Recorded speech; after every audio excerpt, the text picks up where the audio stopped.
exigência nutricional é a quantidade de energia ou um nutriente para que o animal exerça uma função zootécnica. Por exemplo, eu tenho um alevino, eu preciso fornecer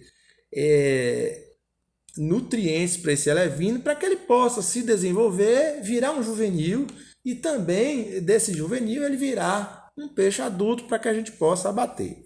No caso aqui tem um exemplo da tilápia, que é o peixe que vocês estão trabalhando aí. Essa energia para desenvolver um papel zootécnico, ele pode ser de diversas formas, para o crescimento, para o processo reprodutivo,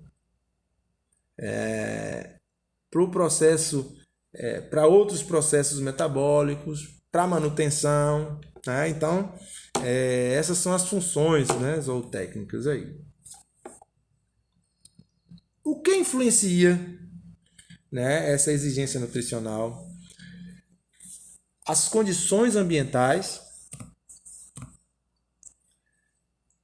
a espécie animal, a idade do animal e o estágio fisiológico. Vamos entender mais sobre esses aspectos.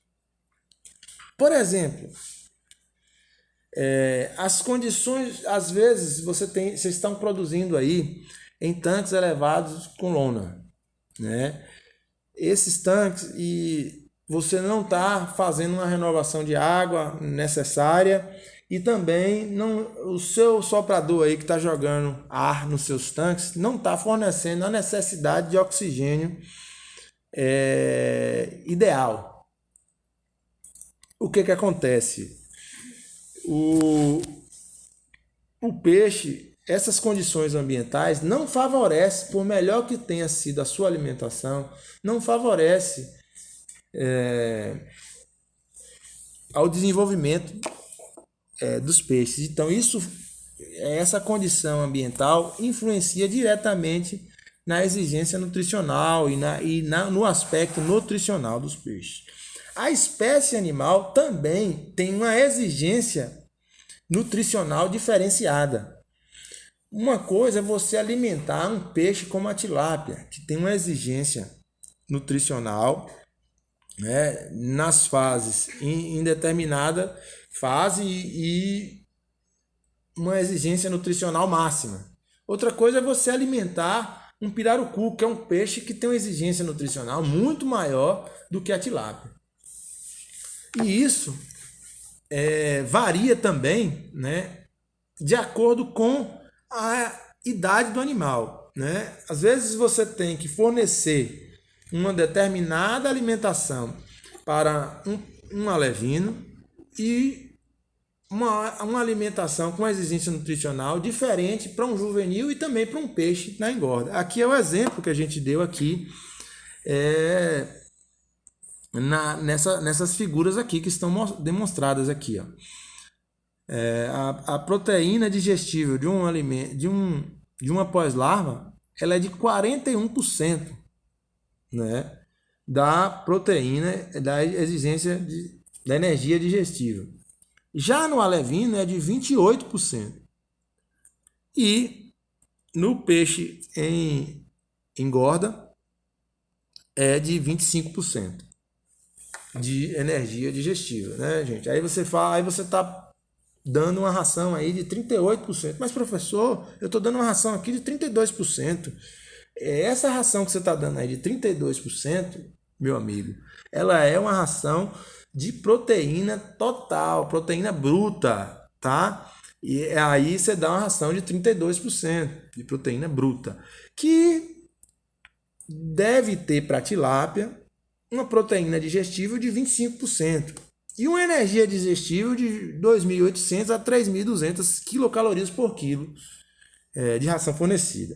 Então, não confundem proteína bruta com proteína digestível. Não se apeguem muito a isso, mas é só para exemplificar, porque às vezes vocês podem pegar uma ração com um nível de proteína bruta mais baixo para economizar, e às vezes a gente faz isso mesmo, mas a depender do desenvolvimento do peixe, você não vai ter o sucesso necessário. E por fim, o estágio fisiológico, né, que já é um pouco disso também, que a gente falou aqui dos determinados estágios e das exigências de cada peixe em cada fase de vida dele. Bem, aqui são exemplos, né? A gente traz um gráfico aqui muito interessante da exigência de proteína digestível para a tilápia em função do peso corporal. Observem, gente. Você tem aqui peixes de menor do que meio grama. A proteína digestiva aqui, ó, a exigência do peixe pela proteína digestiva é de 41%. Um peixe de meio a 30 gramas já pula para 28%. Digo, gente, proteína digestível, não é proteína bruta. Proteína bruta é a que está lá no saco de ração que vocês compram lá, tá? E um peixe com peso vivo de 31 a 250 gramas tem uma energia digestível na faixa de 26,5%. E peixes acima de 251 gramas já de 24,5%. Isso é um gráfico interessante para mostrar que a quantidade de proteína ela vai diminuindo a partir do estágio de vida do peixe, mas em compensação, quando o peixe aumenta, você aumenta a quantidade de ração. Isso a gente vai ver mais à frente. Apesar de que diminui também a quantidade, o percentual de ração pela biomassa. E como funciona isso aí?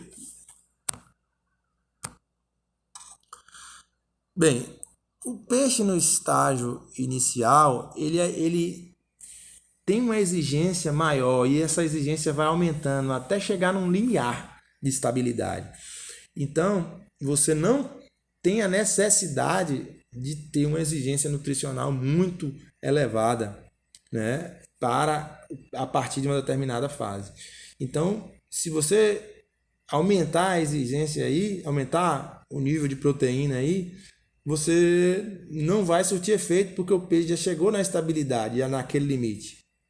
E quanto mais você aumenta, você cria um ambiente tóxico.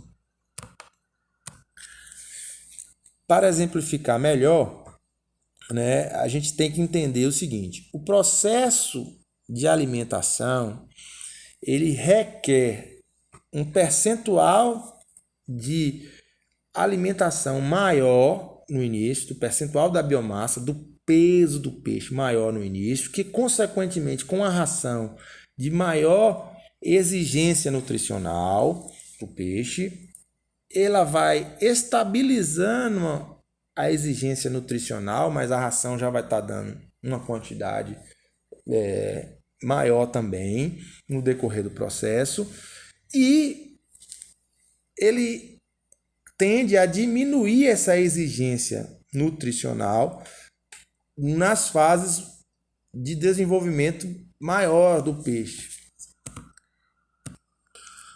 Ou seja, gente, a partir do aumento, a partir do desenvolvimento do peixe, você diminui a exigência de proteína e aumenta a quantidade de alimentação, não aumentando o percentual da biomassa, né? Que um alevino come 10% da biomassa. Um peixe adulto come 2,5%, 3% da biomassa. Tá bom? Vamos lá.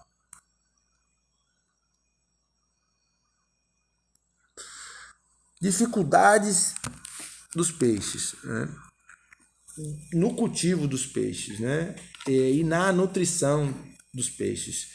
Por que é difícil trabalhar o processo de nutrição dos peixes e alimentação? Porque são muitas espécies, muitos hábitos alimentares. Você viu os hábitos que a gente falou aqui. Uma cadeia, um peixe se alimenta de diversos níveis da cadeia trófica, desde a algazinha lá, até o camarão, até outro peixe, até um animal maior. Então, são muitas espécies. O ambiente aquático, que dificulta a observação.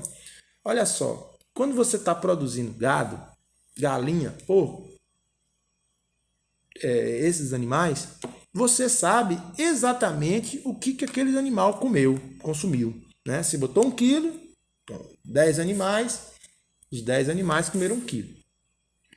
Quando você está no ambiente aquático, você não tem a certeza que aquela ração que você ofertou, ela será consumida, né, pelo peixe. E por isso dificulta esse processo. A energia, né, a gente falou um pouquinho de energia digestível, né? E essa energia ela é necessária para ter a capacidade de trabalho, né, para o funcionamento do corpo, é necessária a todas as funções metabólicas, né, e a saciedade química do peixe. Então, uma ração com um bom nível de energia auxilia para tudo isso. E a quantidade ideal? Essa é uma grande interrogação, né? Existem diversas tabelas aí, o fornecedor de ração aí vai lhe dar uma tabela de alimentação que você vai seguir à risca e o peixe não vai crescer, ou você vai reduzir pela metade e você vai ter um crescimento ideal. Então, tudo isso a gente precisa fazer o ajuste no decorrer do manejo. A falta, né? O consumo exagerado de alimento, a queda no desempenho, né, quando há falta. O excesso dá uma redução no consumo, porque você forneceu mais. A redução no consumo de outros nutrientes necessários ao peixe. E o excesso de gordura visceral também. Então, o fornecimento ideal de ração para os peixes é um aspecto que você tem que estar avaliando muito nas alimentações, né? Como o peixe vai se comportar. E uma coisa que não é boa no processo de produção é a chamada gordura visceral. Quando vocês forem abater o peixe, vocês vão ver, né, essa gordura visceral. O que é isso, gente? O peixe comeu excessivamente, converteu a alimentação em massa muscular, né, e cresceu. Contudo, como ele comeu excessivamente, ele não tinha onde armazenar isso, e aí armazenou nas vísceras. Isso é prejuízo no processo de produção. Então, o fornecimento ideal também evita o aparecimento de gordura visceral. Então, é aquela coisa. Nem tanto e nem tão pouco. E o que fornece energia aos peixes, né? O carboidrato, pouco encontrado no alimento natural, os lipídios, né? A gordura, que é altamente energético, e a proteína, né? A energia para os peixes. Eles não gastam para a manutenção de temperatura. Por que eles não gastam para a manutenção de temperatura? Porque eles regulam sua temperatura com a temperatura do ambiente. Ou seja, em peixes tropicais, áreas de temperatura muito baixa faz com que os peixes diminuam o seu metabolismo, porque ele regula a temperatura conforme a temperatura do ambiente. Não sofrem efeito da gravidade. Os peixes também não sofrem efeito da gravidade. A maior eficiência na utilização de proteína. Os lipídios, né, são os que fornecem energia para os peixes. São ácidos graxos de água doce, né, exemplo do ômega 3, ômega 6. E são os óleos vegetais utilizados também. Os minerais, né, absorvem da água através do processo das brânquias e eliminam com facilidade. E há uma possibilidade de interação negativa. Esse slide aqui a gente precisa falar um pouquinho mais dele, porque é uma forma com que os peixes fazem as trocas, né, de minerais no ambiente aquático. Quando o ambiente aquático está de certa forma tóxico para o peixe, ele não consegue fazer essa conversão de minerais, né? A exemplo de quando se tem uma água com muita toxicidade por amônia, além de ser prejudicial ao peixe, ele não consegue absorver esses minerais também que estão presentes na água. O cálcio e o fósforo, né, são minerais necessários no processo do peixe, que são essenciais para a formação do esqueleto, do metabolismo energético, da contração muscular também. Aqui, gente, é uma imagem que caracteriza muito a questão da qualidade da água, mas que influencia diretamente na questão nutricional e alimentar dos peixes. Quando você observa um lago desse aqui e vê essas algas verdes aí na beira do lago, isso aí é um indicativo de eutrofização. O que é eutrofização? Eutrofização nada mais é do que enriquecimento da água. Enriquecimento com o quê? Com nitrogênio e fósforo. E esse nitrogênio e fósforo veio de onde? Da ração onde você, dentre outras coisas, da ração que você forneceu para o peixe. Desta forma, o processo de alimentação ele é muito interessante, porque você pode estar criando um ambiente desfavorável ao seu peixe por um processo de alimentação mal feito. As rações fareladas, né, das fases iniciais aqui, né, o pó aí visto, os pellets que afundam, a ração extrusada aqui, ó, sendo mostrada aqui, ó, no aquário também, e aqui a diferenciação delas entre os grãos.